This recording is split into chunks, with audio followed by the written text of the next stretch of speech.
Hey everybody, I hope you all are doing well, and today we are in one of the best Costco's in San Diego to wander if you're bourbon hunting, which is the Costco in San Diego on Fenton Parkway, next to the giant IKEA. Now, as we speak, we are in the peak of the rush of the holiday bourbon season, and you can see, and you will see, that the Costco's are stacked with some great bourbon on the shelf from things in the high range, like Shibui 30, some indie brands like West Rendezvous Rye, and the always amazing, and one of my favorites, Four Roses Single Barrel, and much, much more. So today we're going to talk about what whiskeys we saw, we're going to talk about the prices, and whether or not you should buy them. And then we're going to do the full Uncut Wonder at the very end for those of you who like to watch. Now, if you like the Wanders, if you like the hauls, the unbottlings, the unboxings, the reviews, the Wanders, and all the other great stuff we got cooking up for you, and we have some pretty amazing stuff cooking up for you, don't forget to like and subscribe. It really helps the channel. It's great for your whiskey mojo, and you get updates when our newest videos come out every Sunday and sometimes in between. All right, now let's get down to the Wander. Now, since the holidays and I'm feeling a little extra in an extravagant mood today, and while we get the old Wander vision fired up, today I'm going to be doing a whiskey check with a whiskey that is add a little bit of class. It's going to add a little bit of class to the whole endeavor that we got going on here. So today I'm drinking the Macallan Rare Cask, made from the rarest sherry cask in the Macallan arsenal, which is saying something, where they really aim to please. So let's try this one out. Get a pop. A little sip for myself. And to whiskey, because really, you can never drink too much of it. You can only really just drink it too fast. Cheers. Also, check out the review on this Macallan's Rare Whiskey Cask I just did. I'll put a link up here for that as well. All right, so now today we're going to start off with a bottle that is the most unique of the bunch that we saw on this Wander. The oldest of the bunch, and obviously probably the most expensive in the bunch, which is this Shibui 30, which is made from a whiskey that is distilled out of, interestingly enough, indica long grain rice. So rather than corn or barley like you would get in Scotch or Irish whiskey or in bourbon, it's made from rice, which I think is pretty interesting. It's distilled at the Masahiro Distillery in Okinawa. And you know, that is the same place that they filmed one of my favorite movies, The Karate Kid #2. I just love that scene where he breaks the ice. It's aged 30 years and uses a unique black koji yeast to help bring out the distinct flavors during the fermentation process. And then it is matured in ex-bourbon barrels, manzanilla sherry barrels, and white oak casks as well.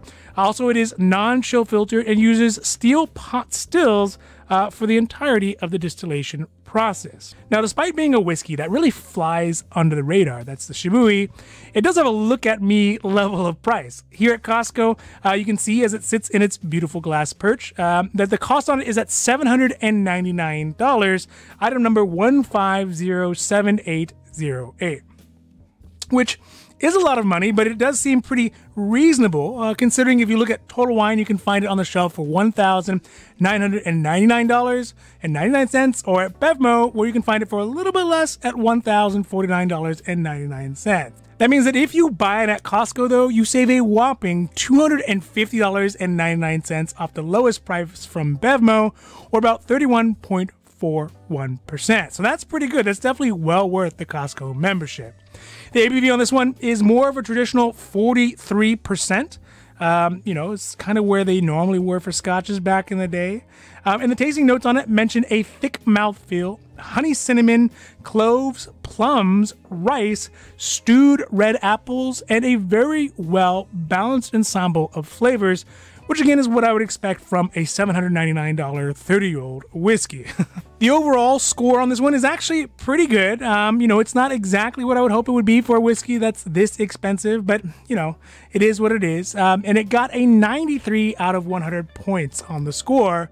But one critique that I did notice is that it seems apparent that it is difficult to get the same level of body and longevity out of a whiskey made out of rice than you would from the standard kind of corn or malted barley or those other types. So just something to consider when you're looking at a whiskey like this and looking to spend that much money.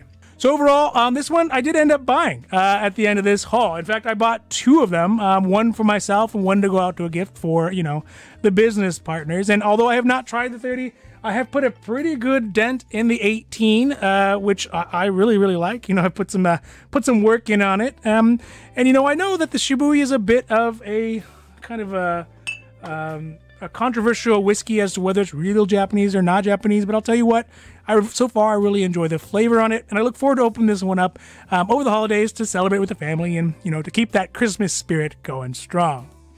All right, next up is a whiskey that is much less controversial than the Shibui 30, especially as where it stands as far as is it or is it not whiskey, which is a Four Roses single barrel, which I have to admit that as of late, Four Roses line of whiskey has really started to grow on me. I know I've tried, and I really enjoy drinking the small batch select, which is the only one I've tried so far, but, you know, I really want to get deeper into the line because I really enjoy it.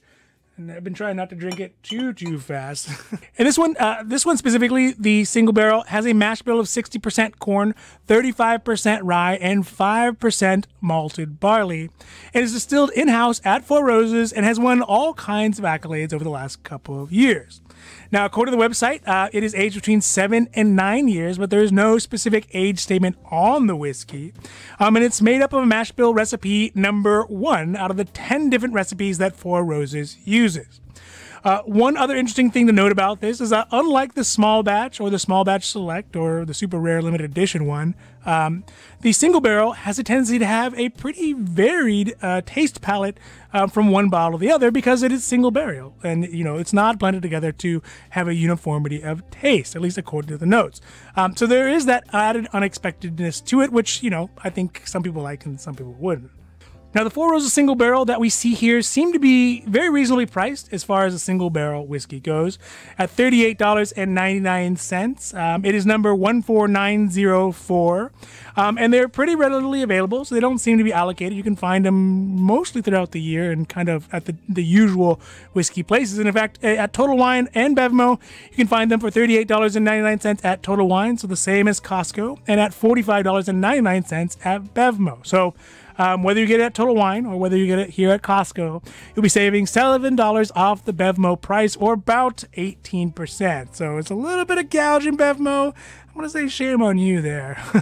And the ABV on the single barrel is at 50%, which again, I've said multiple times, Four Roses is making whiskeys for the modern time right now in the modern taste. So that 50% is kind of right up where a lot of folks who are getting into bourbon right now prefer over that 43 or even 40% that was common in scotches and sometimes bourbons before. Now the taste profile on it mentions things like lots of butter, rye spice, cloves, maple syrup, and a long and consistent flavor that carries through to the very end, which sounds pretty good and is exactly what I like in this type of whiskey, something that, you know, I would imagine drinking after dinner. Scores on it are also pretty good. It comes out to 90 out of 100 points. But again, with a pretty wild vacillation in each of the single barrels, so every bottle from a different barrel could potentially be quite different. You might get some good ones and you might get some less good ones. And for me, I like that not knowing, but again, maybe it's not for everybody. So for me, this one, I am going to pick up eventually, but I did not on this trip because I think just looking at how many bottles there are on the shelf and having seen it at multiple other Costco's as well, it seems pretty readily available. And I think really that the price is going to come down for the ones that are left over after the holiday is over. And that's when I'll swoop in and get some. So for me, this one is a buy because I enjoy the line and I want to add more to the Four Roses collection as a whole, but just wait till the price dips down because I think it will. All right, so last but not least, from the whiskey producer that I'm kind of about 2 minds of, which is the West Rendezvous. Now, the Rendezvous Rye is produced out of Park City, Utah, not to be traditionally known as the bastion of whiskey production, but you know, nowadays you can have a great whiskey that comes from literally anywhere. It doesn't all have to be from the South, like Tennessee or Kentucky. It doesn't have an age statement on it, but the website says that it has whiskey in it between the ages of 4 and 7 years old. It is made up of whiskeys from both MGP and High West put together. The MGP has a mash bill of 95% rye and 5% malted barley, while the in-house whiskey from High West is made up of 80% rye and 20% malted rye. So if you are looking for a sky-high rye whiskey, then this will definitely get the job done.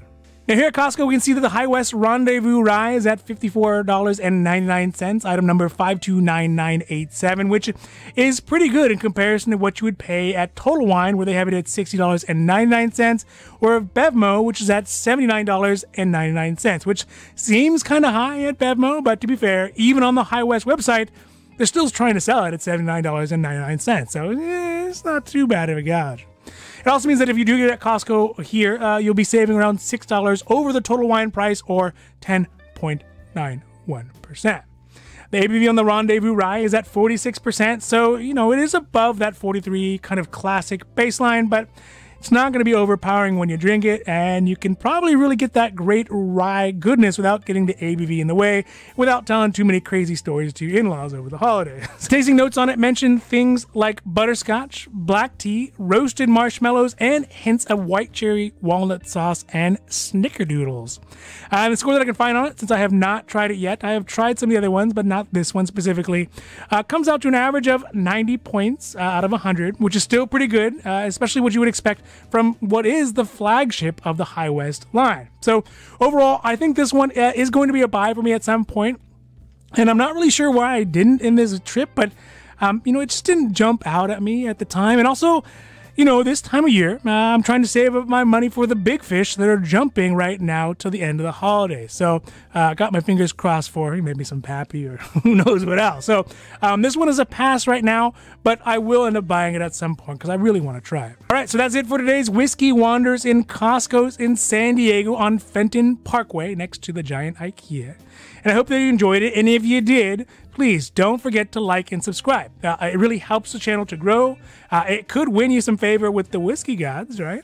And you also get notifications when our newest videos come out every Sunday, sometimes in between. Now, of course, as always, just remember, if you do find a whiskey that you love, especially during the holidays when the bourbon is exploding, just buy it. Because if you don't, somebody else surely will. And in this case, it might even be me. All right, everybody, have a happy holidays. Merry Christmas. I'm out, and adios.